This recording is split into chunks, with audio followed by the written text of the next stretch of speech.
concerning Jesus revealing the heart of the Father, who, when he's sitting in the throne, out of the throne, John said, proceeded from him lightnings and thundering thunders and rumblings of his power, loud voices, loud sounds. I mean, the energy of God. I mean, folks, we can't even put that on a measuring scale.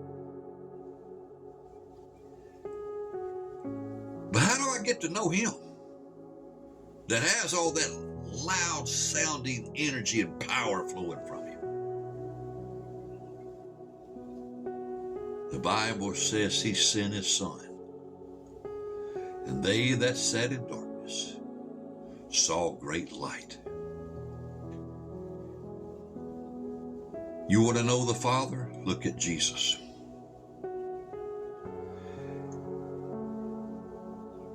Study his heart. Listen to his words. Look at his good deeds and good works. Study when he's kind. Study when he's merciful. Study when he's rejoicing. Study when he's forgiving people. Study when he's healing people. And study those that he sometimes rebuked with his words. He says, those I love, I chasten and rebuke. Some people saying, well, when he got on the scribes and Pharisees, he just meant 100% ill will towards them. No, he didn't. He loved them as much as he loved Peter. He loved them as much as he loved John. He loved them as much as he loved his own mother, Mary. You know what I mean by that. The Lord said in the 17th chapter of John's Gospel, he said, and Father, I pray that the world comes to know that you love them even as you loved me.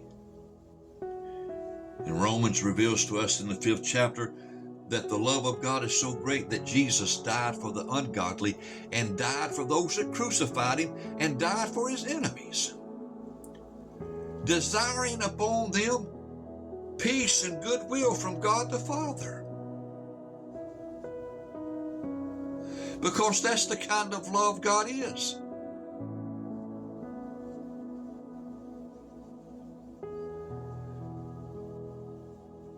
If people get the Lord's wrath, it's not because he's a God of wrath, it's because they are a people of evil.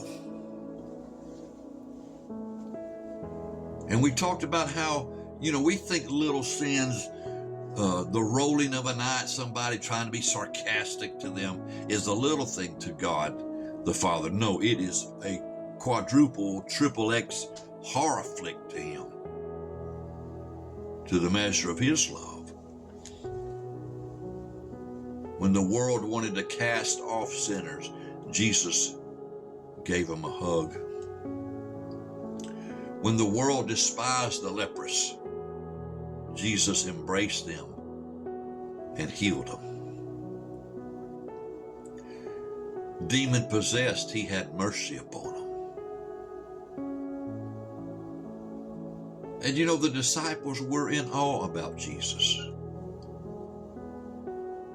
And then, 3 years of just seeing Jesus, just perform one miracle after another, one awing wonder after another, to where they're living in wonder at awe at him every day, just thinking how glorious this is. He even walks on water. He even commands the winds and the seas and they obey him. I mean, they knew Jesus was remarkable. And they were awestruck at him. And, you think his love, or you think his miracles were awing and wonderful.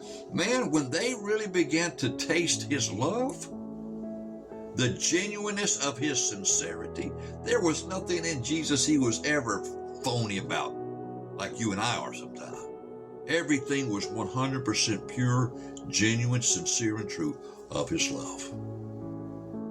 When he smiled at you, it was never a fake smile.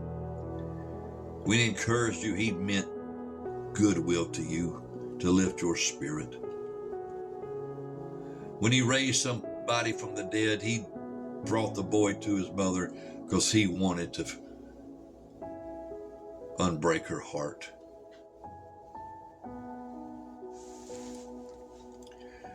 Study the images of Jesus. What does Hebrews say? Jesus was the brightness of God's glory, the express image of his person.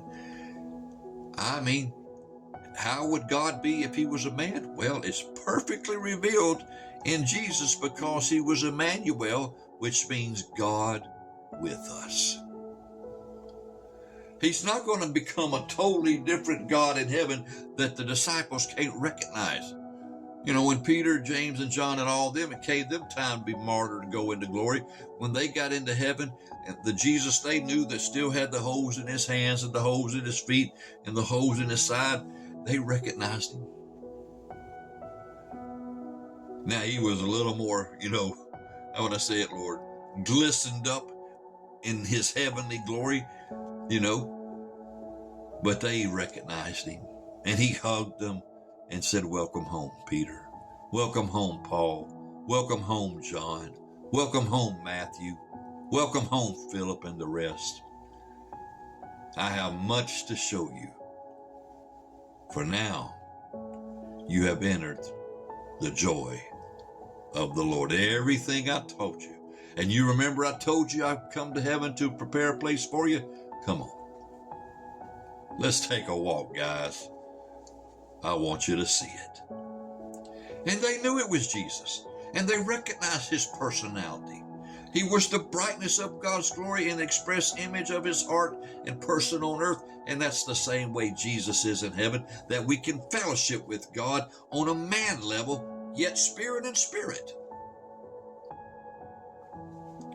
Oh, the wonder of Jesus, the beauty of his holiness, the glory of his love. My dad years ago, when he was on earth and he was preaching in England, he said, tonight he was preaching at the services I was going to in England in those days, that's back in the 80s.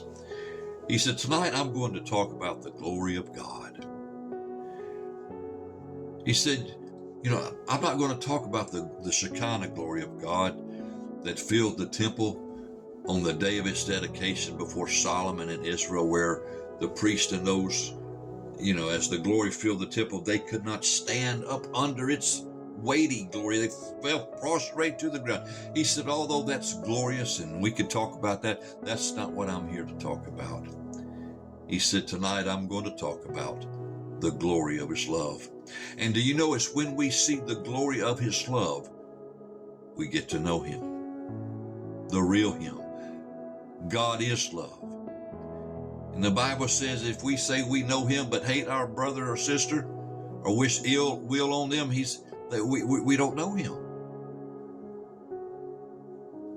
Lord, do you want us to, pray down fire from heaven, said his closest 12, upon these people who won't listen to you and rejecting you? He said, you don't know what spirit is motivating you. You don't know what spirit you're of. For I did not come down from heaven to destroy men's lives, but to ransom and save them. That's the true Jesus. And it's the true Jesus today. He hasn't changed. He's still far more interested in saving men's lives while there's time than to destroy. Yes, there's coming a day when God's going to thoroughly purge his creation, and those who are not in the ark of Jesus Christ will perish. But it's not because God didn't love them. It's because Satan, who hated them, blinded them from seeing the glorious love of the truth that is in Jesus Christ. And that's found in 2 Thessalonians chapter 2. Well, I hope these videos are helping you. We'll talk again soon. God bless.